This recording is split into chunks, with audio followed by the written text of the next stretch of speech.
This is Tan Win from ELL Ecosystem. At the end of this video, you'll be able to teach ELLs to critically read complex text. The process I'm going to teach you is called deep reading. And the first step is to set a context, which basically means just adding one question that gets students to think about the unit topic, the concept, or a big idea that's connected to the text. This example is from grade 7 humanities class, and the students were studying the religion unit. I asked the students, do people need religion to be good people? In grade 8 humanities, we studied the social media unit. The question I asked students in this unit was, does social media improve lives? For grade 7 science, we studied ecosystems. The context question I asked students was, can nature recover from what we've done to it? I think most teachers who are going to be watching this video are going to be using text in their class. So I'm going to use an example from the short story called Stones by Richard Shelton. And the question I asked to set the context for this story was, why are older generations so slow to adapting to changes? So that's the first step in this process. It's to set a context. Please remember that it's actually not giving students background information about the text. It's just asking one question to get them thinking about the bigger idea. The second step of deep reading is called first reading. This is when teacher reads the text out loud to students. The reason the teacher should read the text out loud during the first reading is to help students comprehend the text. If a student is reading, they're actually decoding the text, and some students who are ELLs will struggle with decoding, and we don't want decoding to inhibit the comprehension of the text. After we have read the text first in the first reading, I often ask students to look for the SWBS. It's a summarization strategy that I learned when I read the book called When Kids Can't Read, What Teachers Can Do by Kylene Beers. So SWBS goes like this. Someone wanted to, but so.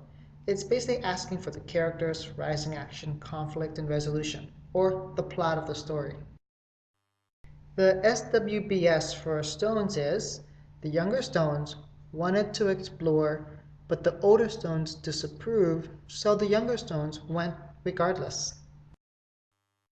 After the first reading and creating the SWBS statement, it's the second reading, which is the third step. The second reading is actually that. It's a focused reading. Students can read on their own, or you can read again to them. But the second reading is when we're asking students to look for something very specific in the text. It can be literary devices, it can be concepts, or it can be facts. I'm going to use this image of Times Square as an example of the comparison between the first reading and the second reading. The first reading is just like this. We're asking students to look at the image just to get a basic idea of what is happening. And this is what happens when we ask students to look at the second reading. We might ask them to look at advertisements, and their mind goes searching for advertisements. For the short story Stones, I asked students in the second reading to look for change, and so they underline or highlight anything that shows change. Now that the students have read the text a second time looking for something very specific, we can actually move that into a group discussion or a small group discussion, a whole class discussion. And I actually created another tutorial called the Harkness Table, which I found has really helped students think critically about the text. After students had a chance to talk to you and their peers in their class about the text, it's time to ask them to think metacognitively. In my class, I ask students, what helped you understand the text? And oftentimes they answer, oh, it's the second reading helped us understand the text, or it's looking for something very specific in the text because things that come up again and again are usually important or significant. So this process is to help students comprehend the text. And I found it to work best with students who have some social and some academic language. This is a phase 4 on readers' proficiency levels. I actually didn't create this process. I only adapted it after reading a book called Deeper Reading from Kelly Gallagher.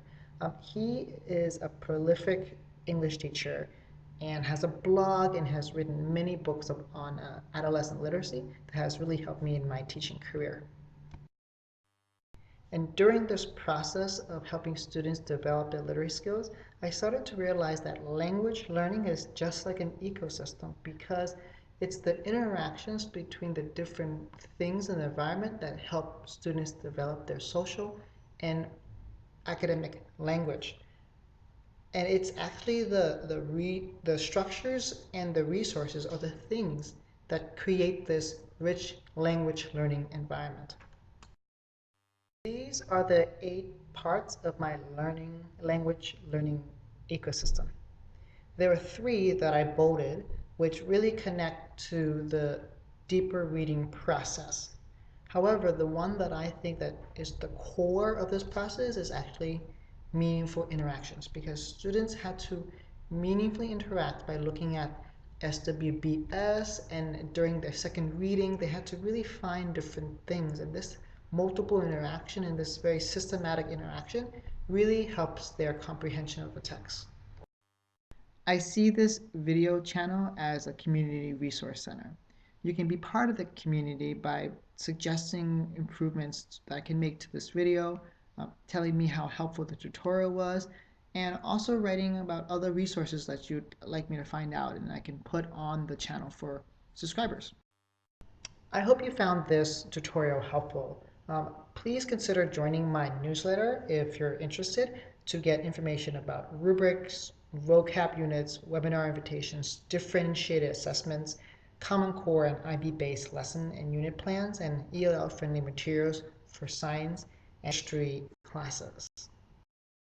Thank you for being part of the English language learning ecosystem.